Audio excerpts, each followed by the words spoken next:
ನೋಡ್ರಿ, ಇವತ್ತಿನ ಕಷ್ಟ, ಇವತ್ತಿನ ಹಸಿವು, ಇವತ್ತಿನ ಕಷ್ಟ ಮತ್ತು ಇವತ್ತಿನ ಹಸಿವು ನನಗೆ ಜೀವನ ಕಲಿಸ್ತದೆ. ಇವತ್ತು ಕಷ್ಟ ಐತಿ, ಹಸಿವಿನಿಂದ ಬಳಲಾಕತ್ತೇನಿ ಅಂತ ಹೇಳಿ ಅದಕ್ಕೆ ಬೇರೆ ಥರ ಅದನ್ನು ಭಾವಿಸಬಾರ್ದು.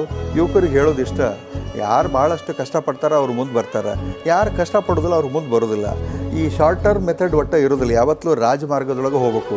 ದೊಡ್ಡ ದೊಡ್ಡ ಊರಿಗೆ ಹೋಗ್ಬೇಕಂದ್ರೆ, ದೊಡ್ಡ ದೊಡ್ಡ ಮಹಲ್ಗಳಿಗೆ ಹೋಗ್ಬೇಕಂದ್ರೆ, ದೊಡ್ಡ ದೊಡ್ಡ ಅರಮನೆಗೆ ಹೋಗ್ಬೇಕಂದ್ರೆ ಅಲ್ಲಿ ಕಂಟಿದಾರಿ ಮುಳ್ಳುದಾರಿ ಇರೋದಿಲ್ಲ. ರಾಜಮಾರ್ಗದೊಳಗೆ ನಡೆದು ಹೋಗ್ಬೇಕು. ಶಾರ್ಟ್ಕಟ್ ಏನೂ ಇರೋದಿಲ್ಲ. ಅದಕ್ಕೆ ಯಾವುದು ಶಾರ್ಟ್ಕಟ್ ವಿಚಾರ ಮಾಡಲಾರ್ದಂಗೆ ಕಷ್ಟಪಟ್ಟು ಮುಂದೆ ಬರಬೇಕು. ಮತ್ತು ಯಾವುದೇ ನೆಗೆಟಿವ್ ಥಾಟ್ ಇಟ್ಕೋಬಾರ್ದು. ಇದಾಗೋದಿಲ್ಲ ಮಾಡೋದಿಲ್ಲ ಅನ್ನುವಂಥದ್ದು ಇಟ್ಕೋಬಾರ್ದು. ಮನಸ್ಸು ಮಾಡಿದ್ರೆ 1 10 IAS ಮಾಡ್ಬೋದು. ಒಬ್ಬ ವ್ಯಕ್ತಿ ಹುಟ್ಟಿದ ಮೇಲೆ ದೇವರು ಹುಲ್ಲು ಮೇಯಿಸೋದಿಲ್ಲ ಅನ್ನುವಂಥದ್ದನ್ನು ನಂಬಿ ಬಂದವರು ನಾವು. ಅವಂದೇನು ಕಷ್ಟ ರೀ, ಅದ್ರ 100 ಪಟ್ಟು ಕಷ್ಟವನ್ನು ನಾನು ಕಷ್ಟದೊಳಗೆ ಜಳಕ ಮಾಡಿ, ಕಷ್ಟದ ಅರಿಬಿನ ಹಾಕ್ಕೊಂಡು, ಅದನ್ನು ಹಾಸಿ, ಅದನ್ನು ಹೊತ್ಕೊಂಡು, ಏನು ಎಷ್ಟು ಬ್ಯಾಡದು ಅಂಥ ಕಷ್ಟದೊಳಗೆ ನಮ್ಮನ್ನು ಬೆಳೆಸಾಳ. ಅಷ್ಟು ತ್ರಾಸಿನೊಳಗೆ ನನ್ನ ಸ್ನೇಹಿತರಿಗೂ ಗೊತ್ತು, ನನ್ನ ಕ್ಲಾಸ್ಮೇಟ್ಸಿಗೂ ಗೊತ್ತು, ನನ್ನ ಇಡೀ ಓಣಿ ಒಳಗೆ ಎಲ್ಲರಿಗೂ ಗೊತ್ತು. ಅದಕ್ಕೆ ನಾನು ಅವ್ನಿಗೆ ಹೇಳಿದೆ, ನೀ ಹೋಗು ಅಲ್ಲಿ ನಮ್ಮ ಓಣ್ಯಾಗ ಒಂದು 4 ಮಂದಿನ ಕೇಳಿ ಬಾ, ಬೆಳಗಿ ಮಾಂತು ಅಂದ್ರೆ ಏನಂತೇಳಿ ಹೇಳ್ತಾರೆ ನಿನಗೆ, ನೀನು ಇಂಥದಕ್ಕೆಲ್ಲ ಹೆದರಬಾರ್ದು, ಎಂಥ ಗಂಡಸು ಅಂಥೇಳಿ ಹೇಳಿದೆ.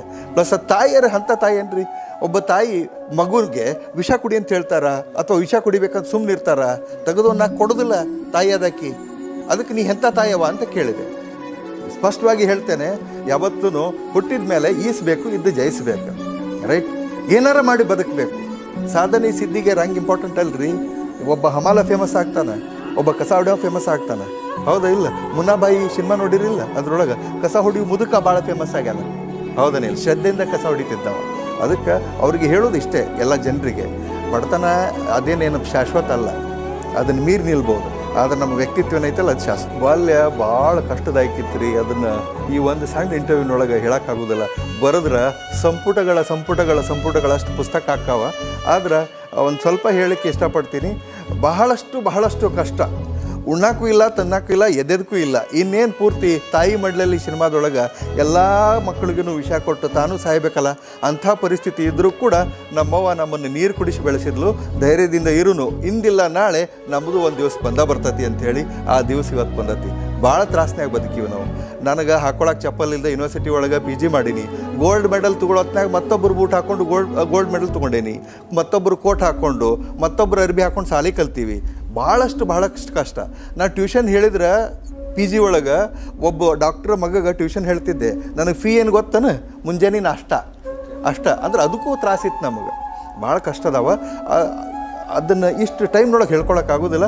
ಬಟ್ ಆ ಕಷ್ಟವನ್ನು ನೆನೆಸ್ಕೊಂಡು ನಾವು ದಿನಾಲೂ ಊಟ ಮಾಡ್ತೀವಿ. ಇವತ್ತು DC ಬಂಗ್ಲೆದೊಳಗೆ ನಮ್ಮವ್ವ ನಾನು ಡೈನಿಂಗ್ ಟೇಬಲ್ ಮೇಲೆ ಕುಂತು ಉಣ್ಬೇಕಂತಂದ್ರೆ ನಾವು ಪ್ರತಿಯೊಂದೂ ಖಾರ ರೊಟ್ಟಿ, ಎಣ್ಣೆ ತಿಂದದ್ದು, ಉಪವಾಸ ಮಲ್ಕೊಂಡದ್ದು, ನೀರು ಕುಡಿದು ಮಲ್ಕೊಂಡದ್ದು, ಅದನ್ನು ನೆನೆಸಿ ಉಣ್ತೀವಿ. ಪಣ ತೊಟ್ಟಿದ್ದೆ. ನನಗೆ PUC ಫಸ್ಟ್ ಇಯರ್ಗೆ ಪಣ ತೊಟ್ಟಿದ್ದೆ. ಏನಂತ, ರೆಡ್ ಲೈಟ್ ಕಾರಿನ ಕನಸು ಅವಾಗ ಬಿತ್ತು. IAS ಅನ್ನೋ ಶಬ್ದ ಅವತ್ತು ನನ್ನ ಕಿವಿಗೆ ಬಿತ್ತು. ಅವತ್ತಿಲಿಂದ ಇವತ್ತಿನ ತನ ಬಿಟ್ಟು ಬಿಡದ ಬಹಳಷ್ಟು ಶ್ರದ್ಧೆಯಿಂದ ಪ್ರಾಮಾಣಿಕವಾಗಿ ಅದರ ಬೆನ್ನು ಹತ್ತಿದೆ. ಅದನ್ನು ಹಿಡ್ಕೊಂಡೇನಿ, ಸಾಕ್ಷಾತ್ಕಾರ ಮಾಡೀನಿ. ಪಣ ಅಲ್ಲ. ನಾನು ಎಲ್ಲ ವಿದ್ಯಾರ್ಥಿಗಳಿಗೆ ನಾನು ಹೇಳ್ತಾರೆ ಏನಂದ್ರೆ ಛಲ ಅಂತ. ಅದೇನು ಬಸವಣ್ಣನ ಛಲ ಅಂತ ಹೇಳ್ತಾರಲ್ಲ, ಛಲ ಬೇಕು ಶರಣಂಗೆ ಅಂಥೇಳಿ. ಸೊ ಆ ಥರದ ರೊಚ್ಚು ಕಿಚ್ಚು ಅವು ಏನು ಬೇಕಾದಾಗಲಿ ಅದಾಗೋದು. ಸಣ್ಣ ಭಾಳ ಬಂದು ರೀ, ಭಾಳ ಬಿಟ್ಟಿವಿ ನಾವು. ನಮ್ಮ ದೋಸ್ತರೆಲ್ಲ ಹುಚ್ಚದಾನವ, ಏನು ಹಂಗೆ ಓದ್ಕೋತ ಹೊಂಟಾನ, ಅವು ಏನೂ ಆಗೋದಿಲ್ಲಳ ಅಂದ್ರೆ. ನಾ ಇವತ್ತಿದಾಗೇನಿ ನಮ್ಮ ದೋಸ್ತರೆಲ್ಲ ಸೆಲೆಬ್ರೇಟ್ ಮಾಡಿ ನನಗೆ ನಮ್ಮ ರಾಮದುರ್ಗದೊಳಗೆ ಎಂಥ ದೊಡ್ಡ ಕಾರ್ಯಕ್ರಮ ಮಾಡಿ ನನಗೆ ಸನ್ಮಾನ ಮಾಡಿದ್ರು. ನಿಮಗೆ ಯಾವ ವಯಸ್ಸಿನಾಗ ಅನಿಸ್ತು ಸರ್ ನಾನು ಈ ಥರ PUC ಫಸ್ಟ್ ಇಯರ್ ಇದ್ದಾಗ?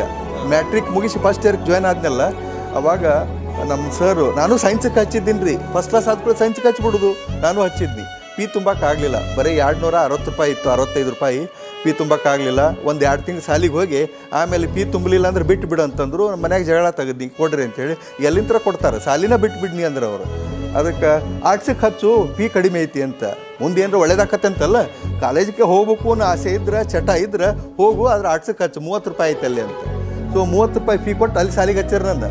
ಹೋದ್ನಿ. ಅಲ್ಲಿ ನಾನು ಸ್ವಲ್ಪ ಕ್ಷಣೆ ಇದ್ದೀನಿ ಅಂತ ಮ್ಯಾಟ್ರಿಕ್ ಕನ್ಸಿತ್ತು ಲಾಸ್ಟಿಗೆ. ಅಲ್ಲ ಮ್ಯಾಟ್ರಿಕದೊಂದು ಭಾಳ ದೊಡ್ಡ ಕತೆ ಅದ, ಅದು ಸಪ್ರೇಟ್ ಒಂದು ಎಪಿಸೋಡ್ ಹಾಕೈತೆ ಹೇಳಿದ್ರು ಒಂದು ತಾಸಿಂದ, ಅದನ್ನು ಹೇಳಲ್ಲ ಇಲ್ಲಿ. ಇಲ್ಲ, ಅಲ್ಲಿ ಮ್ಯಾಟ್ರಿಕ್ನೊಳಗೆ ನನಗೆ ಆ್ಯಕ್ಚುಲಿ 1ನೇ ತಲಿಂತ್ರ 9ನೇ ತನ ನಾನು ಒಟ್ಟು ಪಾಸ್ ಆಗಿದ್ದಿಲ್ಲ, ನನ್ನನ್ನು ಬರೀ ಪಾಸ್ ಮಾಡ್ತಿದ್ರು. ಅಷ್ಟು ದಡ್ಡ ಇದ್ದೆ, ಮತ್ತು ನಾನು ದಡ್ಡ ಅಂತ ಒಪ್ಕೊಂಡಿದ್ದೆ.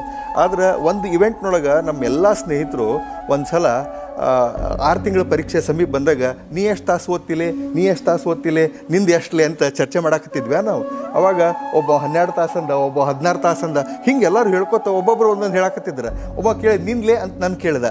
ನಾನು ಒಂದು 8 ತಾಸು ಹೇಳ್ಬೇಕಂತ ಆಸೆ ಇತ್ತು. ನಾನು ಬಾಯಿ ಬಿಡ್ಕೊಡ್ದೆ, ಅವೆಲ್ಲೇ ಬರೀ ಗುಂಡ ಆಡ್ತಾನೆ, ಚಾಪ ಆಡ್ತಾನೆ, ಒಟ್ಟ ಆಡ್ತಾನೆ, ಉಡಾಳ್ಗಿರಿ ಮಾಡ್ತಾನೆ, ಅವಾಗ ಅಭ್ಯಾಸ ಮಾಡ್ತಾನೆ ಅಂಥೇಳಿ ಅವ ಅಂದ. ಅನ್ನೋರೊಳಗೆ ಎಲ್ಲ ದೋಸ್ತರು ಹೋ ಅಂತ ನಕ್ಬಿಟ್ರು. ಅವತ್ತು ನನಗೆ ಹೃದಯಕ್ಕೆ ಇಂಜೆಕ್ಷನ್ ಮಾಡಿದಂಗಲ್ಲ, ಚೂರಿ ಹಾಕಿದಂಗೆ, ದೊಡ್ಡ ಹಾರಿ ಹಾಕಿದಂಗೆ, ಅಷ್ಟು ಕೆಟ್ಟ ಇದು ಇನ್ಸಲ್ಟ್ ಆಯ್ತು.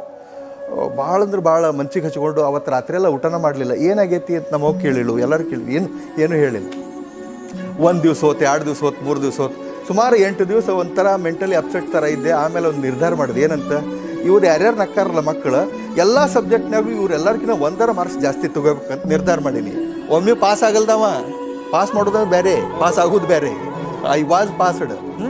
ಸೊ ಅವತ್ತು ನಿರ್ಧಾರ ಮಾಡಿ ಯಾರು ನನ್ನ ನೋಡಿ ನಕ್ಕಿದ್ರಲ್ಲ, ಯಾರು ನಮ್ಮ ದೋಸ್ತರು ಇದ್ರಲ್ಲ, ಅವ್ರ ಕಡೆನ ಕೋಚಿಂಗ್ ತೊಗೊಂಡು ಅವ್ರದ್ದು ಬುಕ್ಸ, ಗೈಡ್ಸ, ನೋಟ್ಸ ಇಸ್ಕೊಂಡು ಒಂದೊಂದು ಅಭ್ಯಾಸ ಮಾಡ್ಕೊತ. ಇಂಗ್ಲೀಷು ಗಣಿತ ಏನೂ ಬರ್ತಿದ್ದಿಲ್ಲ, 100ಕ್ಕೆ 13 ತೊಗೊಂಡು ಅವ್ನು ಗಣಿತನ. ಸೊ ಅದನ್ನೆಲ್ಲ ಕಲ್ಕೊಂಡು SSLC ಒಳಗೆ ನಾನು ನಿಯರ್ಲಿ 70% ಮಾರ್ಕ್ಸ್ ತೊಗೊಂಡೆ. ಮತ್ತು ವಿಶೇಷ ಏನಂದ್ರೆ ಯಾರ್ಯಾರು ನಕ್ಕಿದ್ರಲ್ಲ ಅವ್ರು ಎಲ್ಲರಿಗಿನ ಎಲ್ಲ ವಿಷಯದೊಳಗೆ 1, 2, 3 ಮಾರ್ಕ್ಸ್ ಜಾಸ್ತಿ ತೊಗೊಂಡೆ, ಎಕ್ಸೆಪ್ಟ್ ಮ್ಯಾಥಮೆಟಿಕ್ಸ್ನೊಳಗೆ ಅವ 96 ಏನೋ ತೊಗೊಂಡ, ನನಗೆ 63 ಬಂದು. 63 ದಾಟದಲ್ಲ ನನಗೆ, ಫೇಲಾದ ಅವಾಗ 13, 63 ಅಲ್ಲೇ. ಸೊ ಮ್ಯಾಟ್ರಿಕ್ನೊಳಗೆ ಅನ್ಸಿತ್ತು ನಾ ಶಾಣೆ ಇದ್ದೀನಿ ಅಂತ. ನಾನು ಸೈನ್ಸಿಗೆ ಓದ್ನಿ, ಹಚ್ಚಕ್ಕಾಗಲಿಲ್ಲ, ಆರ್ಟ್ಸಿಗೆ ಹಚ್ಚಿದ್ರು. ಅಲ್ಲಿ ಸೋಷಾಲಜಿ ಮಾಸ್ತರ್ ಒಬ್ಬರಿದ್ದರು, ನಾರಾಯಣ್ಕರ್ ಸರ್ ಅಂಥೇಳಿ. ಅವರು ಇಂಪಾರ್ಟೆನ್ಸ್ ಆಫ್ ಸ್ಟಡಿಂಗ್ ಸೋಷಾಲಜಿ ಅಂತ ಹೇಳಿದ್ರು. ಅದರೊಳಗೆ ಒಂದು ಪಾಯಿಂಟ್ ಏನಂದ್ರೆ, ಈ ಸೋಷಾಲಜಿ ಅಭ್ಯಾಸ ಮಾಡಿದವರು ಮುಂದೆ IAS ಪರೀಕ್ಷೆ ಕುಂದಿರಬಹುದು ಅಂದರು. IAS ಅಂದ್ರೆ ಏನು? ಅಲ್ಲಿವರೆಗೆ ನಾನು ಒಂದು ಲೆಕ್ಚರ್ ಆಗಿದ್ರೆ ಅಥವಾ ಒಂದು ಟೀಚರ್ ಆದರೆ ಸಾಕಪ್ಪ ಅಂದ್ಕೊಂಡಿದ್ದೆ. ಈ IAS ಅಂದ್ರೆ ಏನು ಅಂತ ಹೋಗಿ ಕೇಳಿದೆ. IAS ಅಂದ್ರೆ ಹಿಂಗಿರ್ತತಿ, IAS ಆದವರು DC ಆಗ್ತಾರೆ. DC ಅಂದ್ರೆ ಏನು? ಓ ಹಿಂಗೆ. ನಾವು ಒಂದು ಊರು ಬಿಟ್ಟು ಹೊರಗೆ ಹೋದವಲ್ಲ, ನಾನು ರಾಮದುರ್ಗ ಹೊಸ್ಲಾ ಮೆಟ್ಟಿ ಹೊರಗೆ ಹೋದವಲ್ಲ. ಹೌದಲ್ಲ, ಭಾರಿ ಎತ್ತು ಇದು ಆದ್ರೆ ಚಲೋ ಆಕತಿ ಅಂಥೇಳಿ. ಯಾಕಂದ್ರೆ ಭಾಳಷ್ಟು ಕಿತ್ತುತ್ತಿನೋ ಬಡತನ, ಬಹಳಷ್ಟು ಅವಹೇಳನ, ನಮ್ಮ ಬಡತನಕ್ಕೆ ನಾವು ಮಾಡಿಸ್ಕೊಂಡು ಅವಮಾನ ಮತ್ತೊಂದು ಇಷ್ಟು ಐತಲ್ಲ, ಅದು ಜಗತ್ತಿನೊಳಗೆ ದಯವಿಟ್ಟು ಯಾರಿಗೂ ಆಗಬಾರ್ದು. ಆ ಭಗವಂತನೊಳಗೆ ಪ್ರಾರ್ಥನೆ ಮಾಡ್ಕೋತೀವಿ ನಾವು. ನಮ್ಮ ಅಣ್ತಂಬರು, ಸಮಾಜದವರು, ಅವರು ಇವರು ಬಂಧುಗಳು ಭಾಳ ಇನ್ಸಲ್ಟ್ ಮಾಡ್ಯಾರ. ನಮ್ಮ ಬಡತನನ ಅವಹೇಳನ ಭಾಳಷ್ಟು ಮಾಡ್ಯಾರ. ಈಗ ಎಲ್ಲರೂ ಹೇಳ್ತಾರೆ, ನಮ್ಮ ಕಾಕಾವ, ನಮ್ಮ ಇವಾವ ಅಂತ ಭಾಳಷ್ಟು ಮಂದಿ ಎಲ್ಲ ಹೇಳ್ತಾರೆ. ಅವಾಗ ಯಾರೂ ಇದ್ದಿಲ್ಲ ರೀ, ಭಾಳಷ್ಟು ಇನ್ಸಲ್ಟ್ ಮಾಡಿಸ್ಕೊಂಡೀವಿ, ಉಪವಾಸ ಮಲ್ಕೊಂಡು ಹಾಗೆ ಇದ್ವಿ. ಅದಕ್ಕೆ ಈ ಎಲ್ಲ ಬಡತನಕ್ಕೆ ಬರೋಬ್ಬರಿ ಗೂಟ ಹೊಡೆಯುವಂಗೆ ಒಂದು ಯಾವ್ದಾರು ಉತ್ತರ ಕೊಡ್ಬೇಕಂದ್ರೆ ಇದಾಗಬೇಕು. ಇದಕ್ಕಿಂತ ಬೇರೆ ಯಾವ್ದಾರ ಆದ್ರೆ ಉತ್ತರ ಆಗೋದಿಲ್ಲ. ಹಾಗಂದ್ರೆ ಇದಾಗಬೇಕು ಅಂಥೇಳಿ ಬೆನ್ನು ಹತ್ತಿ ಅಲ್ಲಿಂತ್ರ ಕನಸ್ಕಂಡೆ. PUC ಫಸ್ಟ್ ಇಯರ್ ಆಯಿತು, ಸೆಕೆಂಡ್ ಇಯರ್ಗೆ ಫಸ್ಟ್ ಬಂದೆ. ಫಸ್ಟ್ ಬಂದ ಕೂಡಲೇ ಡಿಗ್ರಿ ಕಾಲೇಜಿಗೆ ಬಂದ್ವಿ. ಡಿಗ್ರಿ ಕಾಲೇಜ್ನೊಳಗೆ ಅಲ್ಲಿ ಕಾಂಪಿಟೇಷನ್ ಮಾಡಿ, ಡಿಗ್ರಿ ಕಾಲೇಜಿನ ನಮ್ಮ ದೋಸ್ತರು ಭಾಳ ಶಾಣ್ಯಾರಿದ್ರು, ಅವ್ರ ಜೊತೆ ಕಾಂಪೀಟ್ ಮಾಡಿ ಅಲ್ಲೊಂದು ಸ್ವಲ್ಪ ಏನೇನೋ ಮಾಡಿಕೊಂಡು ಒಂದು ಹಂತಕ್ಕೆ ಬಂದ್ವಿ. ಆಮೇಲೆ PGಗೆ ಹೋದ್ವಿ. PG ಒಳಗೂ KCD ಹುಡುಗರು, ಕರ್ನಾಟಕ ಕಾಲೇಜ್ ಧಾರವಾಡದವರು ಭಾಳ ತಮ್ಮನ್ನು ತಾವು ಭಾಳ ಶಾಣ್ಯಾರ ಅಂತೇಳಿ ಯೂಸ್ವಲಿ ತಿಳ್ಕೊಂಡಿರ್ತಾರೆ ಅವರು. ಆದ್ರೆ ಅಲ್ಲಿ ಜೆಂಡ ಹಾರಿಸೋರೆಲ್ಲ ಹಳ್ಳಿ ಹುಡುಗರ. ಸೊ ಅವ್ರ ಜೊತೆನೂ ಕಾಂಪೀಟ್ ಮಾಡಿದ್ವಿ. BAದೊಳಗೂ ಗೋಲ್ಡ್ ಮೆಡಲ್ ತೊಗೊಂಡೆ, MAದೊಳಗೂ ಗೋಲ್ಡ್ ಮೆಡಲ್ ತೊಗೊಂಡೆ, ರ್ಯಾಂಕ್ ಬಂದ್ವಿ. ಅದಾದಮೇಲೆ ಒಂದು ಕಡೆಗೆ ಲೆಕ್ಚರ್ ಅಂತ ಶುರು ಮಾಡಿದ್ವಿ. ನನ್ನ ಜರ್ನಿ ಭಾಳಷ್ಟು ವಂಡರ್ಫುಲ್ ಜರ್ನಿ, ಅದನ್ನು ಕಂಟಿನ್ಯೂಸ್ ಆಗಿ. ಬಟ್ ಈ ಜರ್ನಿ ಒಳಗೆ ಆ ರೆಡ್ ಲೈಟ್ ಕಾರಿನ ಕನಸು ಒಟ್ಟ ಮರ್ತಿದ್ದಿಲ್ಲ. I tried to come at least 1 inch near that red light car every year. ಪ್ರತಿ ವರ್ಷ ಇಷ್ಟಿಷ್ಟರ ಸಮೀಪ ಬರ್ಕೋತ ಈ ಹಂತಕ್ಕೆ ಬಂದೀನಿ. ಇನ್ನೂ 15 ವರ್ಷ ಸರ್ವಿಸ್ ಐತಿ. ಆ ಸರ್ವಿಸ್ನೊಳಗೆ ಜನರಿಗೆ ಮತ್ತು ಸಮಾಜಕ್ಕೆ, ಬಂಧು ಬಳಗಕ್ಕೆ, ಯಾರ್ಯಾರಿಗೆ ಏನೇನು ಒಳ್ಳೇದು ಮಾಡಬೇಕಲ್ಲ ಅಷ್ಟೂ ಮಾಡಿ ಹೋಗಬೇಕು ಅಂತ ಖುಷಿ ಅನ್ನಿಸ್ತತಿ ಈಗಿನ ಪೊಸಿಷನ್.